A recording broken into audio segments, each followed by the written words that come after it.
Advaitacharya, Lord Nityananda, Srivas Pandit, Gadadhar Pandit, Swarup Damodar, Murari Gupta, Haridas Thakur, and all the other devotees of Sri Krishna Chaitanya, bowing down with devotion, I hold their lotus feet on my head. We are reading today from Sri Chaitanya Charitamrita, Adi Lila, Chapter 4, entitled The Confidential Reasons for the Lord's Appearance, Text 227 and 228.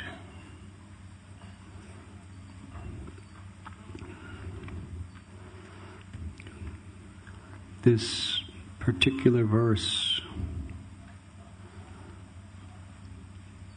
is a very incredible and revealing culmination of a discussion of the highest topics of the spiritual world. Krishnadas Kaviraj Goswami explains in this chapter the confidential reasons why Lord Chaitanya appeared in this world. And in this particular verse, the foundational, preliminary qualification that one absolutely must have to begin to understand any of these subjects. Because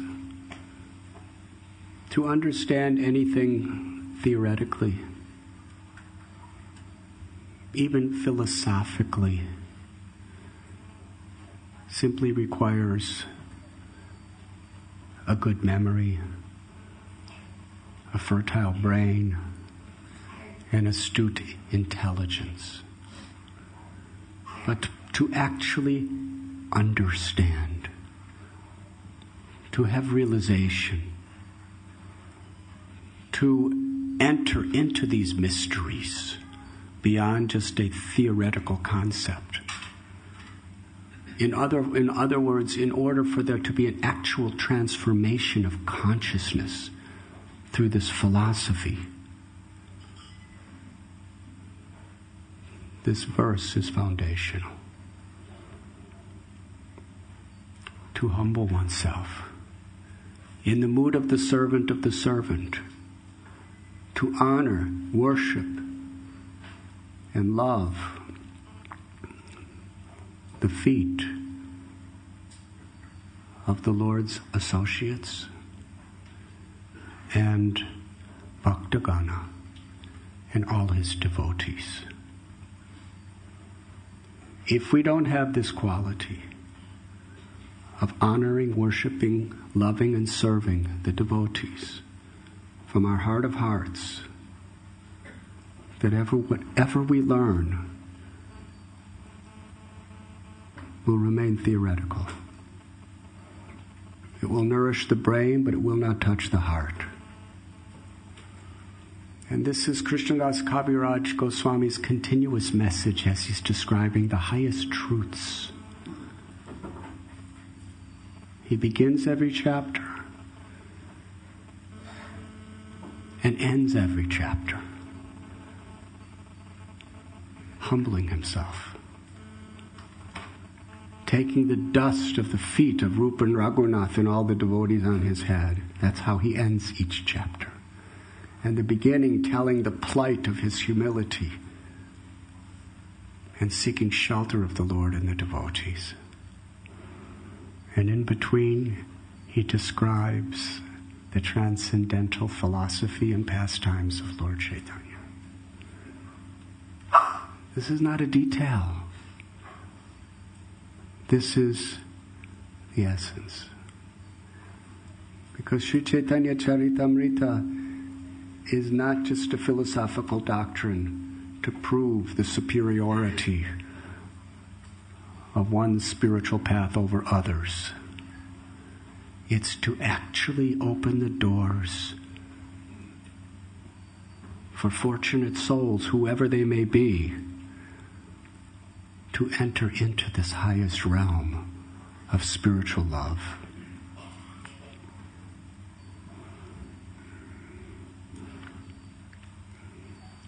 Sri Chaitanya Mahaprabhu revealed during the Rath Yatra in Jagannath Puri his ecstasies of Radha's love for Krishna. The symptoms of love that he manifested on his body during the Rath Yatra have never been seen before. And the confidential purpose of his very heart, of why he came to this material world,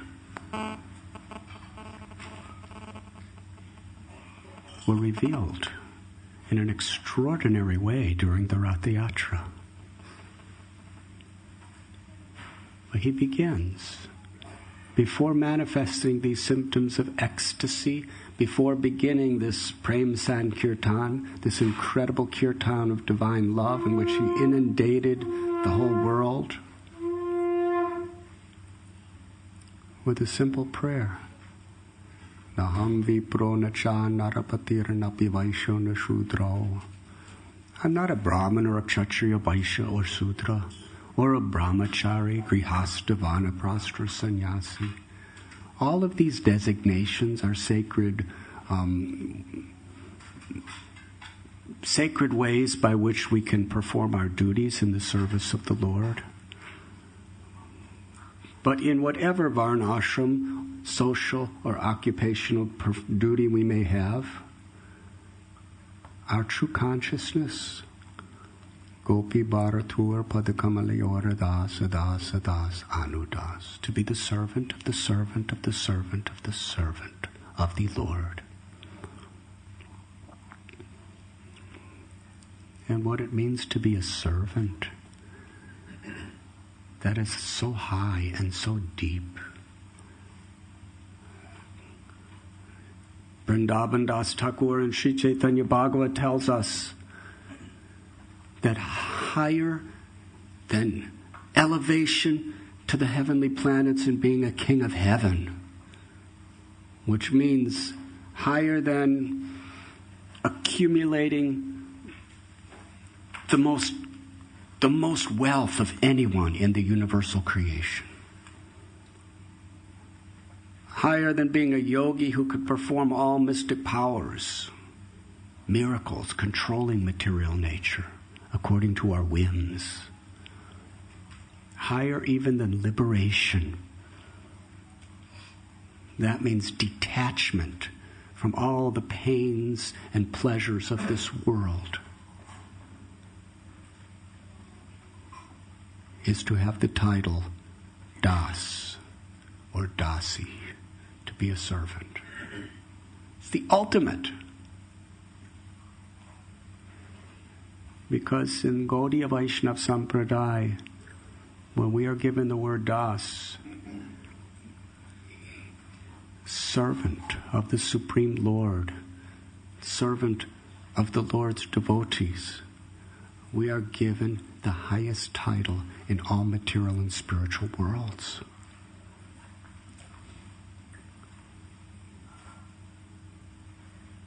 And higher than that, Lord Chaitanya says, is Das Das Anudas, to be the servant of the servant of the servant. We don't deserve it. We are not qualified to have such a title as Das. But we are given the opportunity. The doors are open by which we could actually understand and realize. And Sri Chaitanya Mahaprabhu is described as that supreme personality of Godhead, Krishna himself, who wanted to taste the sweetness of loving service to himself. This is described in this chapter, that Sri Chaitanya Mahaprabhu came for external and internal reasons. His external reasons was to promote the Harinam Sankirtan movement, the Yuga Dharma, to fulfill his promise in Bhagavad Gita, Yada yada hi dharmasya glanir bhavati bharata abhyutanam dharmasya tadatmanam srijamyaham, that he will appear in this material existence again and again to restore religious principles and to reciprocate and fulfill the prayers of his dear beloved devotee Advaitacharya. Because Advaita Prabhu, seeing the condition of the people of this world, was crying, weeping in compassion, begging Krishna, appear and give the highest love of your abode to these people. And it's interesting, because Navadvip was not like a ghetto where people were living in shanty houses and starving. Navadvip was one of the most prosperous parts of the world. There was incredible wealth. There was incredible education. Doesn't talk about poverty or starvation in Navadvip, not in the material sense. People were very well situated and very proud of what they had. But Advaitacharya saw that they were bereft of love of Krishna. And therefore he wept and cried for them. Real poverty is poverty of the heart.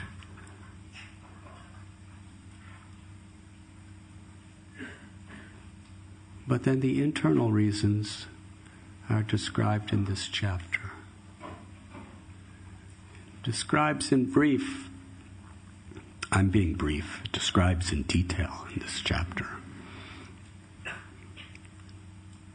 that Krishna, he comes to this world in his original transcendental form as the Supreme Personality of Godhead, as Swayam Bhagavan, the source of all incarnations, for the purpose of revealing his transcendental pastimes and attracting the hearts of all souls to the highest limits of his loving service. Yuga avatars come every yuga in order to fulfill his promise in the Gita, Paritranaya sadhunam vinashaya chaduskritam dharmastam stapanadaya sambhavami juge juge.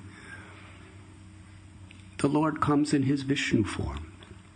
He kills demons, he establishes religious principles, he protects his devotees. And the Yuga Avatar comes to establish the particular religion or form of religion for that age.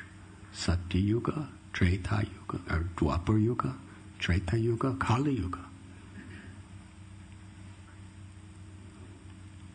But Krishna, the Supreme Personality of Godhead, the Avatari, the source of all avatars, he doesn't have to come for that purpose.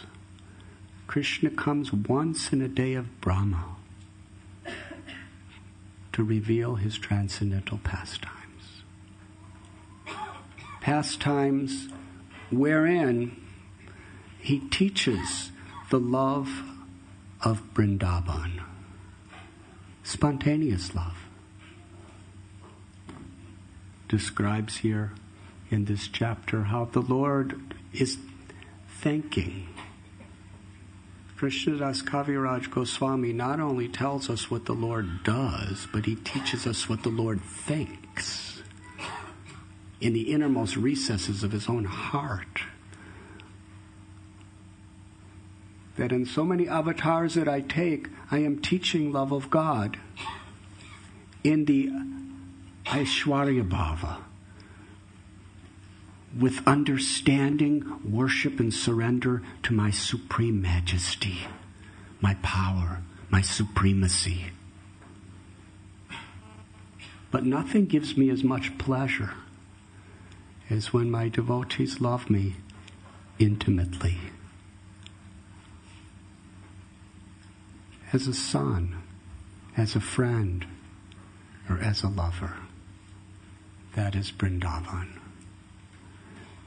Srila Prabhupada explains it in so many ways. In one lecture I recently heard, Srila Prabhupada says how a child's love for a mother or father is always, give me this, give me that. You mothers, do you have that experience? And the mother and father are always giving and giving and giving. And then they keep giving. And the child wants more. Yes, it's love. The child loves the parents. But the parents is always giving. And the child is always in need of taking. But the love of a parent for a child is simply giving.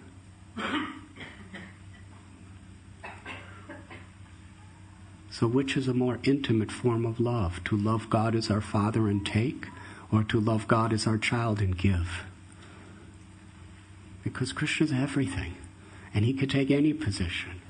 And he's Rasaraj, Rasovai Saha. That he's the reservoir, the connoisseur of loving relationships. And having Achintya Shakti, inconceivable potencies in the spiritual world, he can take any role he so chooses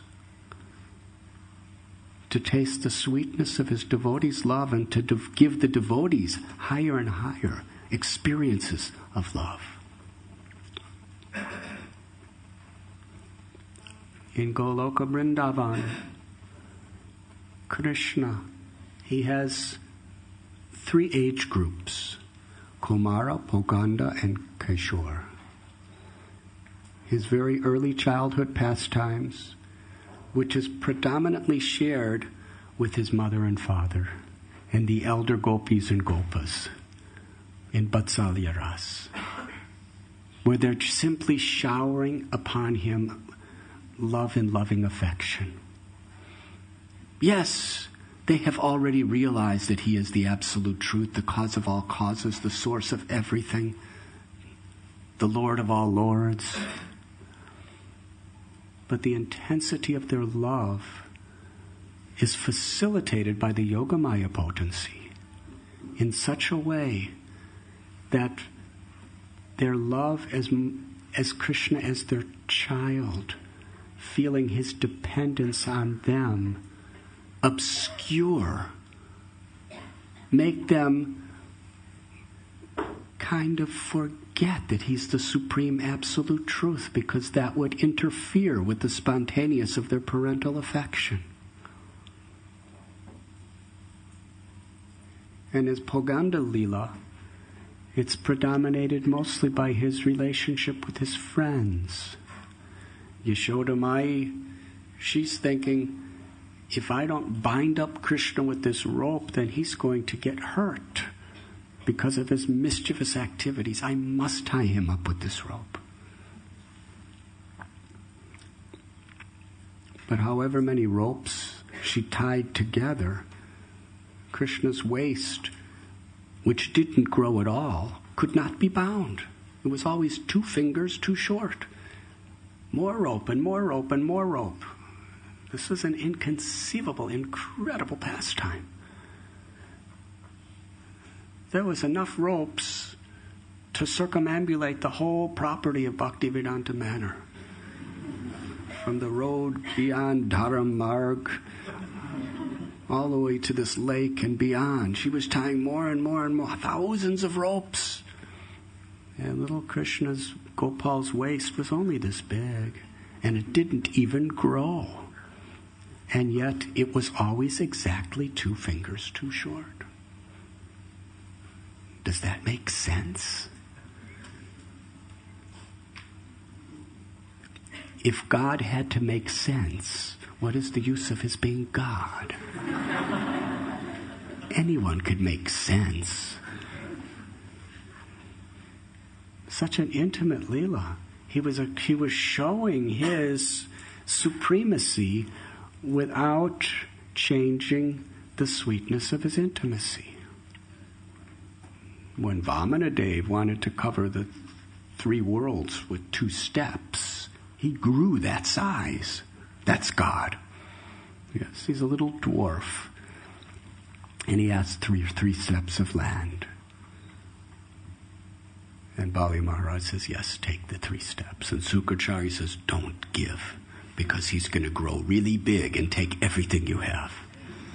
But Bali said, I promised I must give. If he's the Lord, it belongs to him anyway.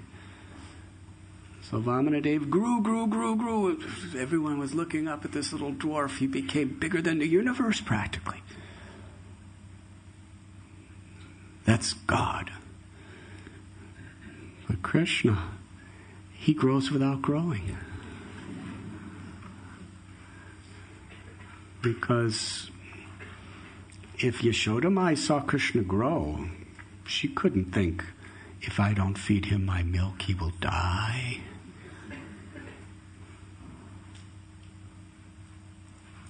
Aditi, when she saw her little Vamana grow like that, she understood, he is my Lord.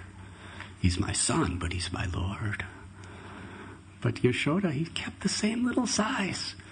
But yet all the ropes, so he showed his inconceivable potencies without interfering with the intimacy of his love, of his mother's love, thinking that he needs me.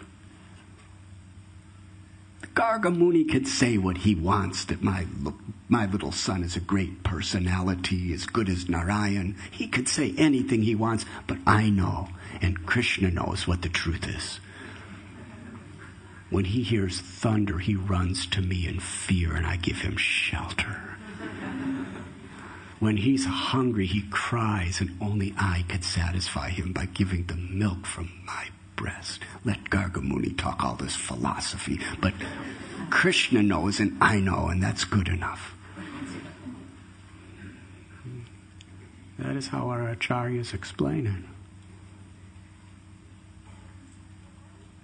And then when Krishna comes into his Poganda Lila, he's a playful little cowherd boy. Even Brahma was bewildered. Gopal is sitting on the banks of Yamuna River with his little friends, and they're eating prasad. Each Gopa has a package. Prabhupada says a tiffin that their parents pack for them, because they're going to be out in the pastures all day long. And they're all, when something tastes good, they want to share it with Krishna and everyone else. So little boys, little cowherd boys, eating some laddu or some whatever it may be, and they say, Krishna, Gopal, this is really good, try it. And they're taking it out of their mouth and giving it to Gopal, and Gopal's eating it and saying, oh, this is so good, try what I have. And like this, he's just one of them. He's simultaneously one of them and not one of them. He's simultaneously one of them because he's their friend and he's interacting on a totally equal level, but he's not one of them because all of the Gopas, and there are so many Gopas, their 100% love and devotion are ecstatically flowing uncontrollably toward their little friend Gopal. And they wrestle with him. And sometimes the Gopas defeat Krishna in wrestling. Not only did they defeat him, but Krishna carries them on his shoulders. Krishna becomes like their palanquin, just to show all the other Gopas and the whole world and the whole universe for all time to come that I have been defeated. I am subordinate to my friend. And Krishna takes greater pleasure carrying his friends on his shoulders to show his defeat than he does to win. This is his Poganda Lila. Loving friendship. Intimate friendship. And during Krishna's Kishore Lila, his prominent relationships is with the gopis. Their love for Krishna is intimate and sweet as lovers.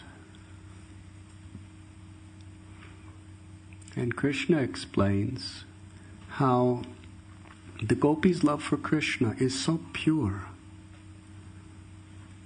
that he cannot repay their love even with everything he has in an entire lifetime of Brahma.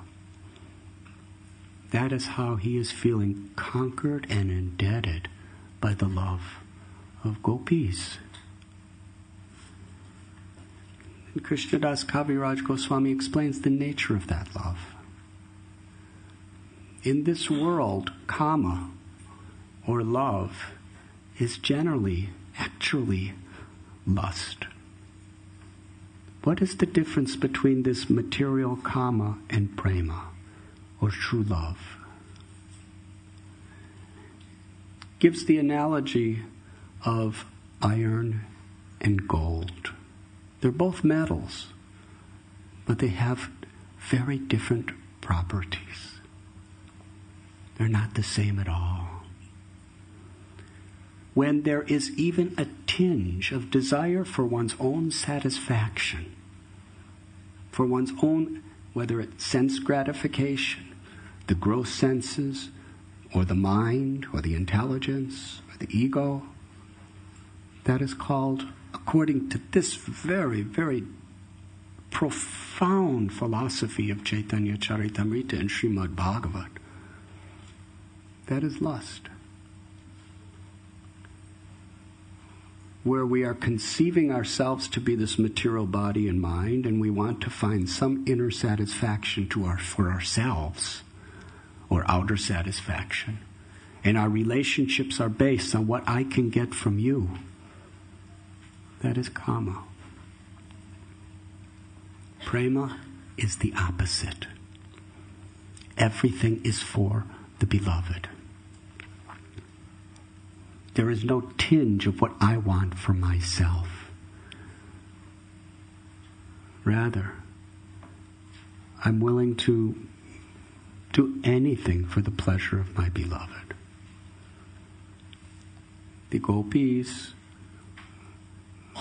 we have all heard the story of Krishna, wanted to show the nature of gopis' love. And he had a headache. And he told his devotee, go to the great Vedic scholars and tell them that I have a headache and the medicine is the dust of their feet to be put on my head. The Vedic scholars, how could we put the dust of our feet on the head of Bhagavan? We'll go to hell. Just like pujaris. Pujaris put their head on the feet of Krishna and Radharani. We don't put our feet on their heads. Don't try it. Even if you have a dream they have a headache, don't do it.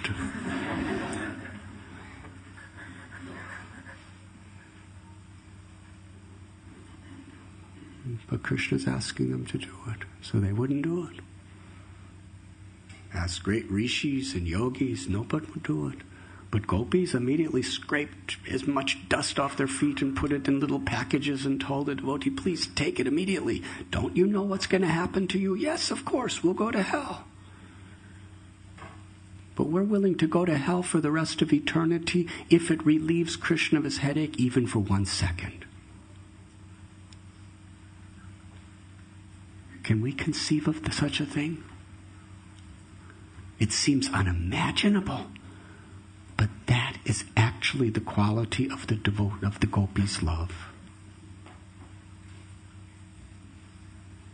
Krishna says in Bhagavad Gita, Ye yatha mam prapadyante tam stataiva pajamyaham mama that according to how my devotee surrenders unto me, according to how anybody surrenders unto me, I reveal myself accordingly. But Krishna says, but when it comes to the gopis, my promise is broken. I've promised that in the Gita. But I cannot reciprocate with the gopis' love. It's too much. I cannot reciprocate. I cannot pay back even an entire lifetime of Brahma. Therefore, dear gopis, just be satisfied with that love. The gopis' pleasure is seeing Krishna's happiness. And Krishnadas Kaviraj Goswami explains this incredible contradiction, the phenomena of the spiritual world of Goloka. That the gopis want nothing for themselves. They're not concerned with any pleasure or satisfaction. They only want Krishna's satisfaction. Their pleasure is Krishna's satisfaction. But in Krishna's satisfaction, they gain the greatest pleasure of anyone. You get what you don't want. That's Krishna's way of reciprocating. And therefore, of all devotees, Gopi's love is highest. Kaviraj Goswami tells that according to one's particular loving relationship with the Lord, one naturally feels that my love is the best. You see, there's no envy in this spiritual world. Envy is a unique feature of material existence.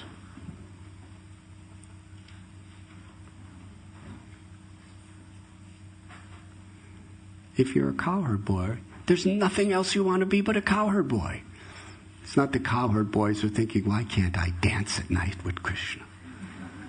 Cowherd boys are absolutely satisfied. This is the best, playing with Krishna all day long.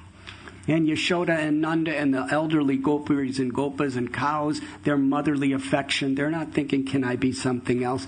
This is the best. This is the highest. This is the most wonderful. And that's the way gopis are thinking. And in Vaikuntha, that's the way they're thinking. If they wanted this intimate, loving relationship with Krishna, they could go to Goloka, but they're happy where they are in Vaikuntha, just being the servant of the supreme, all-pervading, all-powerful Narayan. So all these devotees in love of God are thinking that my way is best. But it's not like in this material world where they're canvassing, I have the best guru, I have the best this, I have the best that, and they have an ego. If you have ego, that means you're in material existence. False ego. Everybody honors. Prabhupada says the Vaikuntha mentality is where you think everyone else is better than me. But still, my relationship with Krishna is best, even though everyone else is better than me. And therefore we want to be the servant of the servant of the servant of everyone, but this is best for me, and there's no other way for me. They're not thinking there's no other way for everyone else. There's no other way for me. It's very subtle, but very sweet.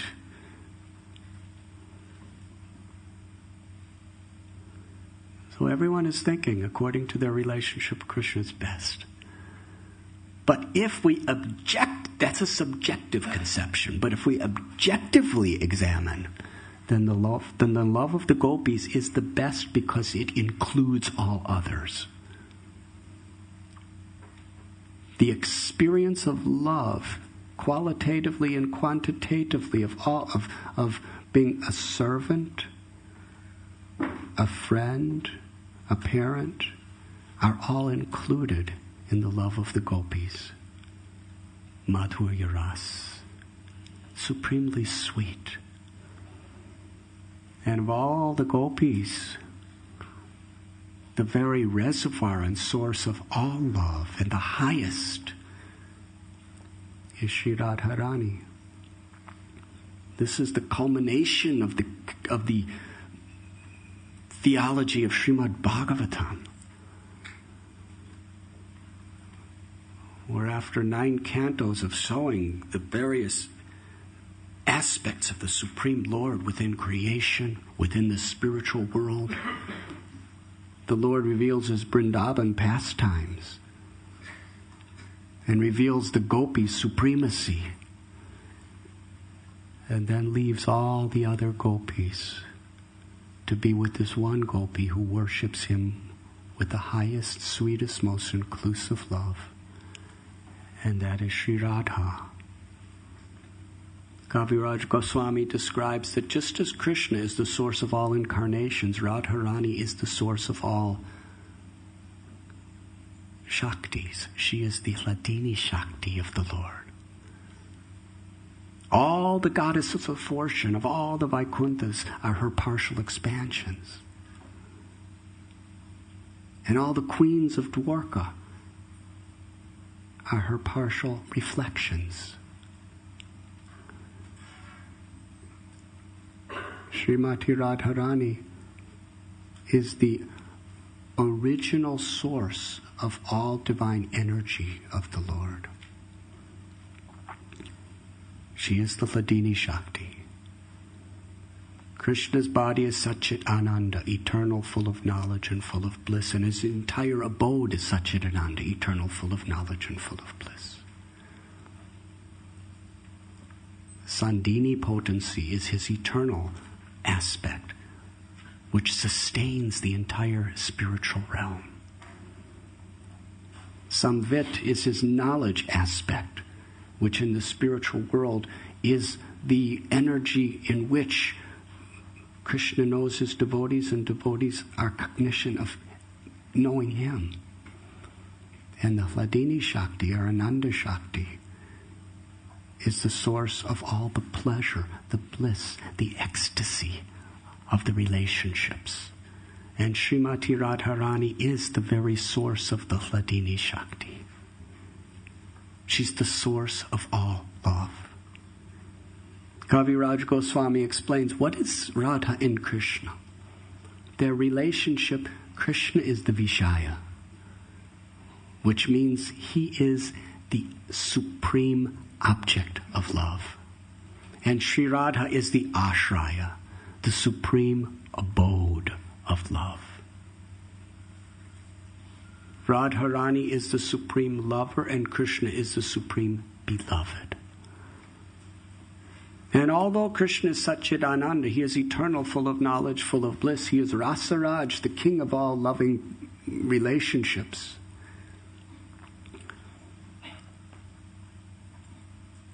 Krishna sees that the abode of love is tasting something much sweeter than the object of love. Just like a mirror.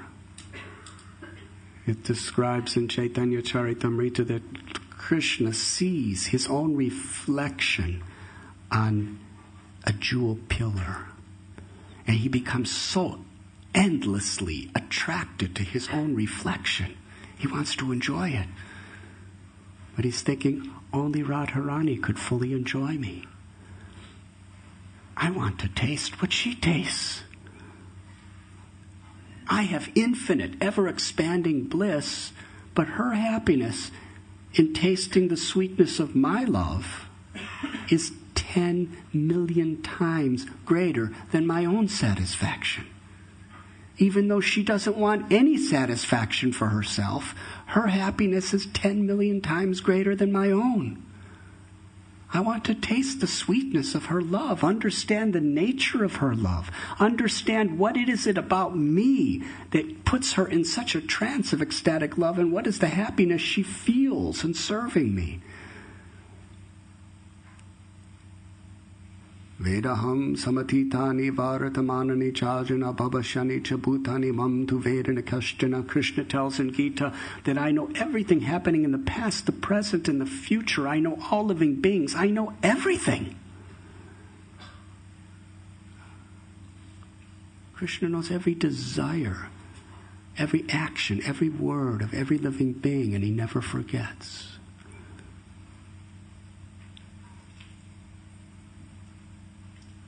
Krishna, by his will, he creates all the cosmic manifestations with all its universes and everything within it. He doesn't have to work. All he does is just desire it, and it happens. That is his power. But there's one thing he wants to taste. Radha's love is unlimited. I want to taste the sweetness of what it means to love me. And Radha is the supreme abode of that love. So I will descend into the world. Radha bhava duti subalitam nomi Krishna swarupam. The absolute truth is one. But that one absolute truth has manifested into the two forms of Radha and Krishna for the purpose of intimate loving exchange, the origin of all love. Whatever love there is within all of existence, material and spiritual worlds, its origin is the love of Radha and Krishna. And its fullness is in Radha and Krishna.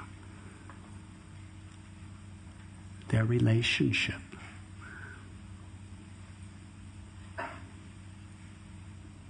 But those two supreme beings, the Shakti and the Shaktiman, have become one in the form of Sri Chaitanya Mahaprabhu. Krishna, who wants to taste the sweetness of the love of Radha's heart and assumes her own beautiful golden complexion. That is Lord Chaitanya. He has come to taste the sweetness of that love. And also, in his promoting the Sankirtan movement, it's unique and differs from other Yuga avatars that come to establish the Yuga Dharma of Harinam Sankirtan. Because when Sri Chaitanya Mahaprabhu comes through the Sankirtan movement, he is giving the love of Radha's heart to the world. He is giving the wonderful pastimes of Vrindavan to the world through Kirtan. Therefore, Chaitanya Charitamrita tells us that Lord Chaitanya, he has come to give the highest perfections of love of God through Kirtan to everyone, including the most sinful untouchables. And Lord Chaitanya, he wove a wreath of the holy names and prema, pure love of the residents of Vrindavan, and garlanded the entire world with that wreath. That is the Harinam Sankirtan movement. Chaitanya Charitamrita explains that Nam Kirtan is a common thing. When King Prataparudra was on top of his roof and he was first seeing Lord Chaitanya's devotees coming to Puri, they were singing. They were dancing in the street. They were loudly chanting the holy names and playing instruments. King Prataparudra, he told Sarvabhauma Bhattacharya and Gopinath Acharya that I live here in Puri and I have seen thousands and thousands of kirtan parties coming here. Because after all, kirtan is the Yuga Dharma for Kali Yuga. I've seen so many thousands of people chanting the same mantras and playing the same instruments and dancing. But I've never seen anything like this. What is this? And Sarvabhauma Bhattacharya explained, Lord Chaitanya, this is the uniqueness of his gift to the world. He's not just giving Harinam Sankirtan. He's giving Prem Harinam Sankirtan. He's giving in his Sankirtan, in his Sampradaya, through his mercy, through the chanting of the holy names, he's giving the entrance and the experience of the highest ecstasies of the love of the residents of Vrindavan. Sri Chaitanya Mahaprabhu is Krishna tasting the sweetness of the ecstasy of Radha's love and distributing it profusely to anyone who's willing to accept it according to his instructions through the congregational chanting of the holy names. Now just to wake you up, Hare Krishna, Hare Krishna, Krishna Krishna, Hare Hare, Hare Rama, Hare Rama, Rama Rama, Hare Hare. What is the gift of Sri Chaitanya Mahaprabhu? So now that we all know that we have such a high conception of spirituality, we could easily become very proud that I'm better than you. Yes. But as long as you have that pride, it all just remains theoretical. Krishnadas Kaviraj Goswami, after explaining these highest realms of spiritual perfection and the purpose of Lord Chaitanya, who appears in the role of a devotee to taste the sweetness of his devotee's love, Krishna does this in so many sweet ways. There's that beautiful story of how Krishna is thinking that my devotees, they sacrifice everything in this world. They endure so many difficulties. They're willing to give up everything and anything just to taste the sweetness of service to my lotus feet. What do my lotus feet taste like? Kadara vindara padara vindam mukara vinde viniveshayantam vatrasya patrasya puteshayanam.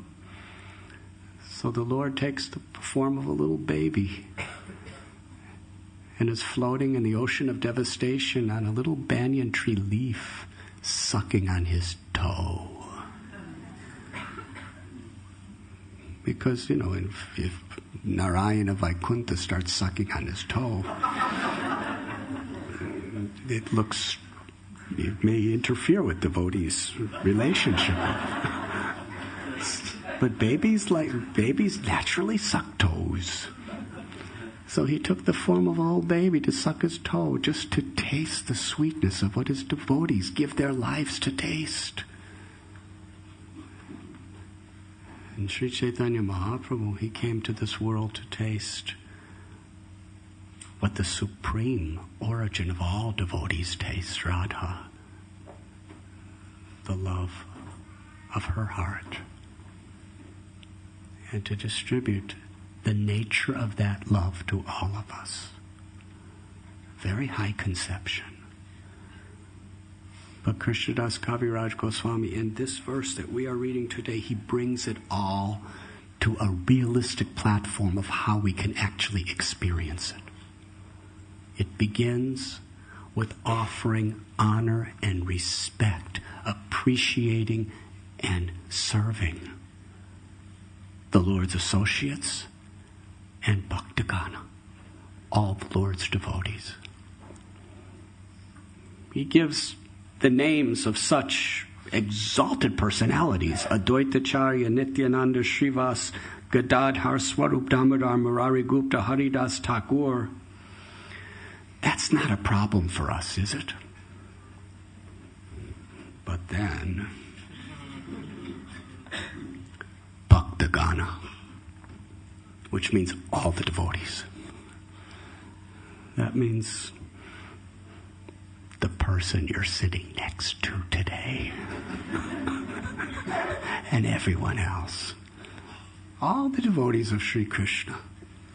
He says, bowing down with devotion, I hold their lotus feet on my head.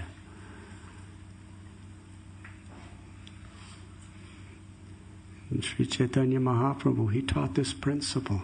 Yes, this Maha Mantra has Golokera Premadana Harinam Sankirtan. It's descended from Goloka Vrindavan. The highest rasas are all revealed in just chanting the names of Krishna and Radha in this Maha Mantra. Mencheto in the first verse of Shikshastakam, Lord Chaitanya teaches us what the effects of chanting are. It cleanses the heart and ultimately awakens the taste of love, the ecstasy we're always yearning for. Selfless love. Savai pungchang paro dharmo yatopaktir hokshacheya ahoitiki aprati hataya yatma suprasidati. This is the Bhagavatam. It is the spotless Purana, because its aim is simply to reveal to the world the supreme occupation, the supreme dharma for all humanity, which is loving service to the Supreme Lord, which must be ahoitiki apratihata, without any selfish motivation, without any ego, And such love, in the shiny, sunny days or in the stormy days, whatever may happen, we never, ever give up our service. Whatever impediment, whatever obstacle, our love is never interrupted. Our service attitude is never interrupted. And we're tested. Sometimes things just don't go our way. And because of our egos, we want things to not go our way. Yes? We know this philosophy that I'm supposed to, despite all obstacles and reversals, I have to keep serving. So I want obstacles and I want reversals, but they should be according to my liking. But then they're not actually obstacles or reversals at all. They're only really obstacles and reversals when they're not according to your liking.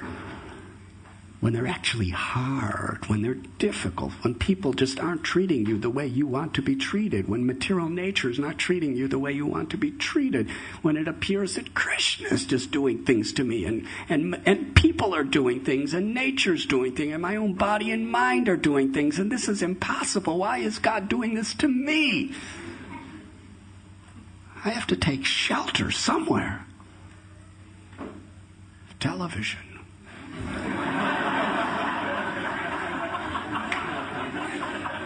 Music, the old music, or intoxication, or that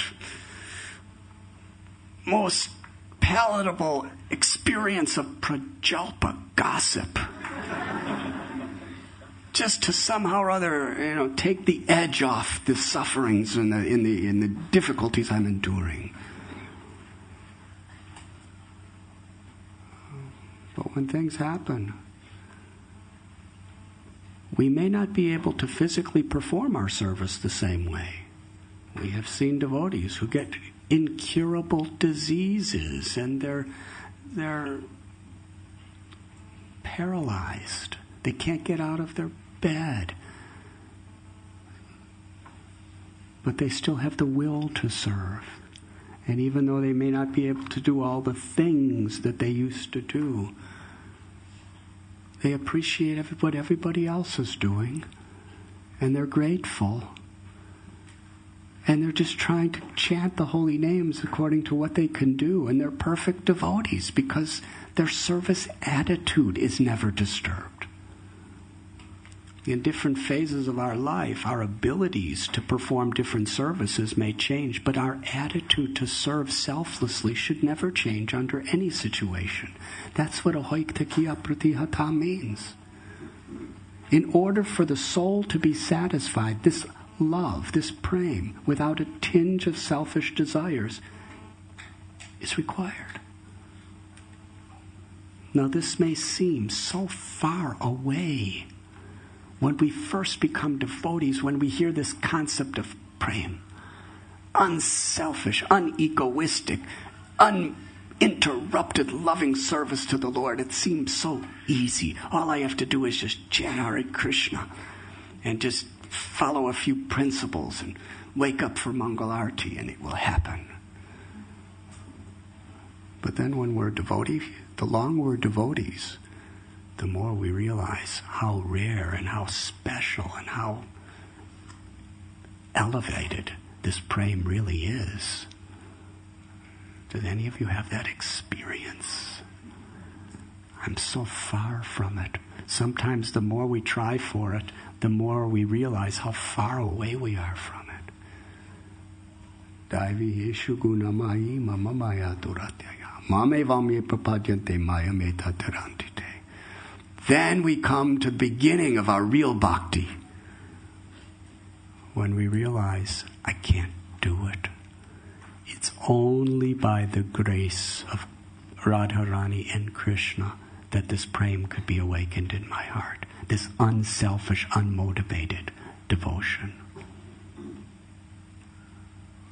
Ananyas chintayanto mam yejana paryupashate tesham nitya bhayuktanam yogakshemam vaham yaham.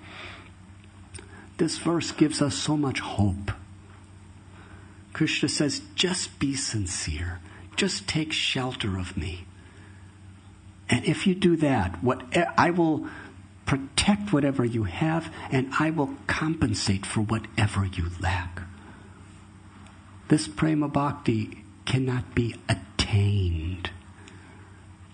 Wealth can be attained. Powers can be attained. But prema is given.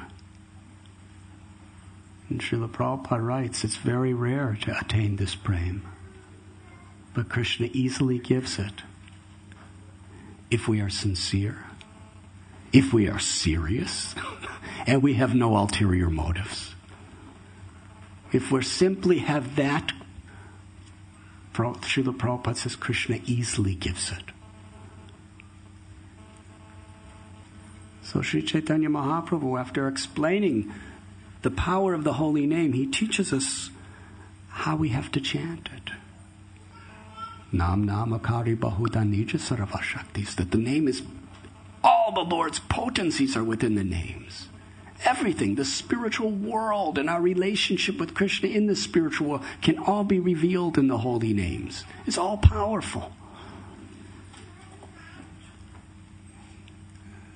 And then, Trinarapi sunichena taror iba sihishnana amani namanadena kirtaniya sadhari.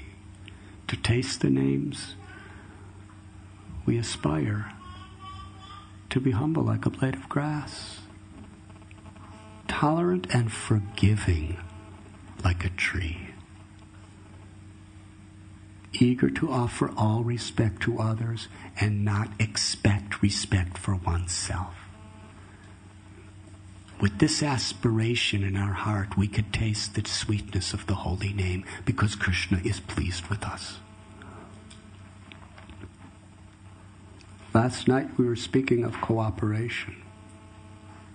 To the degree we're trying to follow Lord Chaitanya's foundational teaching of Amani Namanadena, there will naturally be total cooperation. Even in diversity, even opposite people can have full loving affection for each other and cooperate. Srimad Bhagavatam, after Ashwatthama killed all the 5 children of Draupadi, and Draupadi, who was a mother, who loved her children beyond imagination, now she was motherless. She had no children, and there were none to come. Could you imagine her heartbreak? Bhima had other children, but he was a warrior. Arjuna had other children too, but Draupadi had no children left, because they had other wives, but she only had them. Arjuna caught Ashwatthama, and Bhima said, "Kill him." And Arjuna was about to kill him. And Draupadi said, "No, don't kill him. Let him go." What is this? Bhima was a man, he was a Kshatriya, so his nature was justice. And he was right. According to the laws of Manu, according to the laws of Dharma, he deserved to die because he was a murderer. Kill him. But Draupadi wasn't a justice kind of person. She was a mother with a mother's heart. And she was thinking that Kripi, the mother of Ashwatthama, he's her only son. If he dies, she's going to suffer the same way I'm suffering. I don't want her to suffer like me. I don't want anybody to have to suffer like me. Let the child go. This is so contrary to material consciousness. Usually, if we suffer, we want other people to suffer with us. Yes? And if somebody's happy and we're not, were envious of them. Well, Draupadi wanted Creepy to be happy and not have to suffer like her. Let the child go. So here's Arjuna between Bhima and Draupadi. They're both powerful Vaishnavas and Vaishnavi. One is saying, let him go. The other is saying, kill him. So what do you do? It's not easy managing Vaishnavas. Very different. Shrutikama Prabhu, president of Bhaktivedanta Manor, he's probably in this situation all day long, every day.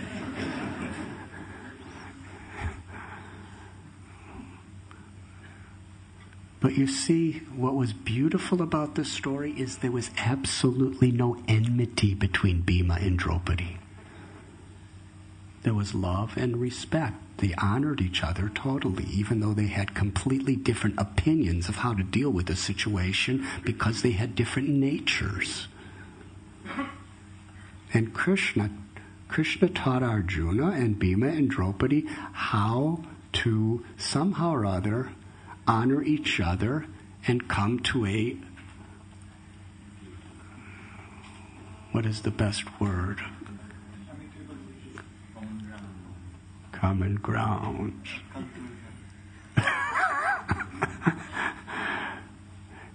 Satisfy everybody. Somehow or other. Kill him, but don't kill him. It's as easy as that. If you kill him, Bhima's happy. If you don't kill him, Draupadi's happy. So kill him and don't kill him. So Arjuna understood exactly how to do that. For a Kshatriya, dishonor is worse than death. So he gave him a haircut, which really looked strange, which dishonored him. So Bhima was happy. He's worse than death. I'm happy. And Draupadi, because she knows creepy, mothers don't care if their son's dishonored as long as they're alive. So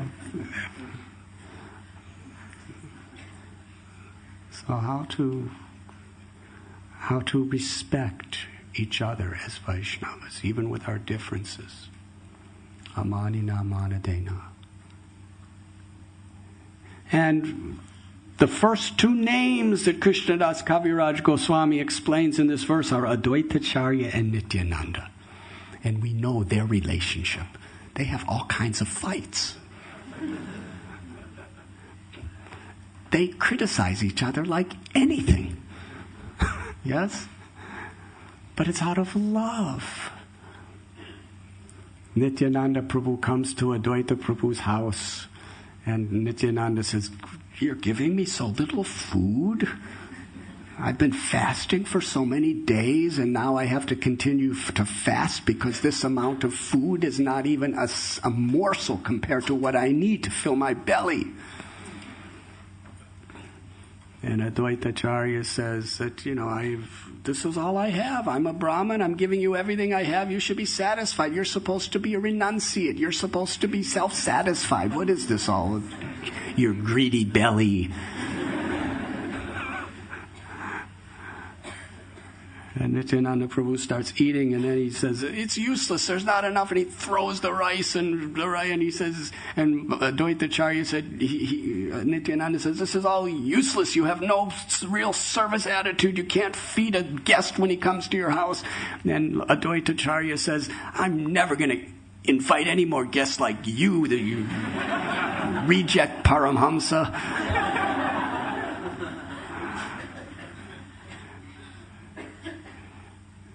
And Vrindavan Das Thakur says, in such fights between Vaishnavas, if one takes sides, one falls down.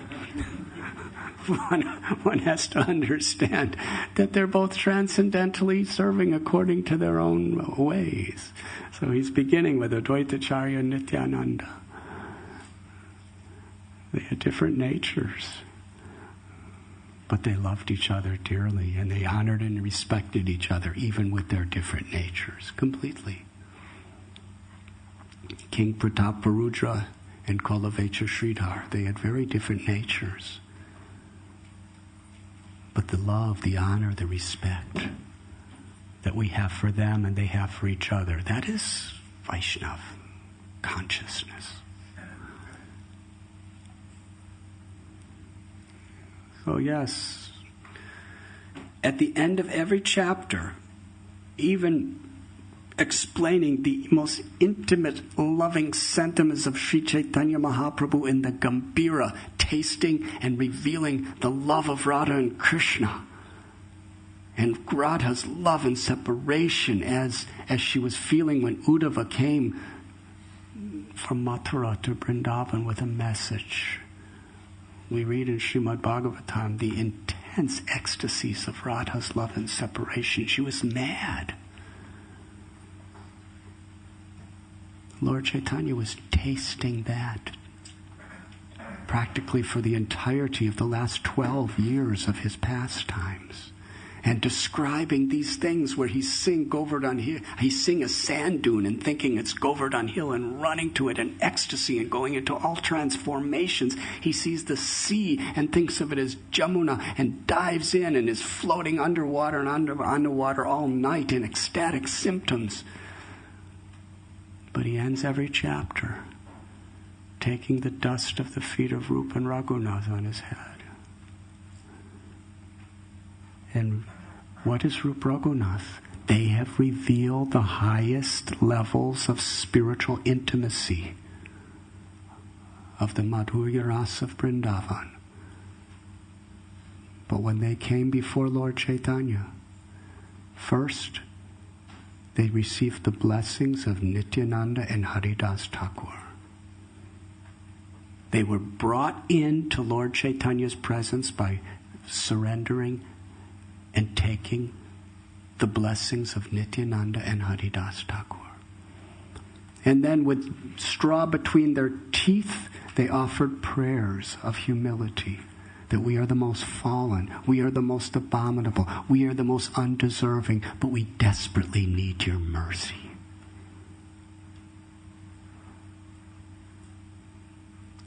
We're supposed to follow in the footsteps of great souls. If we want to understand what they teach, we must understand through their lives as well. That's why these stories are given to us. Rupa and Sanatan, they were Trinadapi Sunichena, Taror Ibasihishnuna, Amani Namana Dena Kirtaniya Sadahadi. Lord Chaitanya gave him all their mercy and all knowledge after telling them, get up, your humility is breaking my heart. And he embraced them. And when he embraced Rupa Goswami, he transferred his own heart into Rupa Goswami's to reveal to the world. And Kaviraj Goswami is in that line.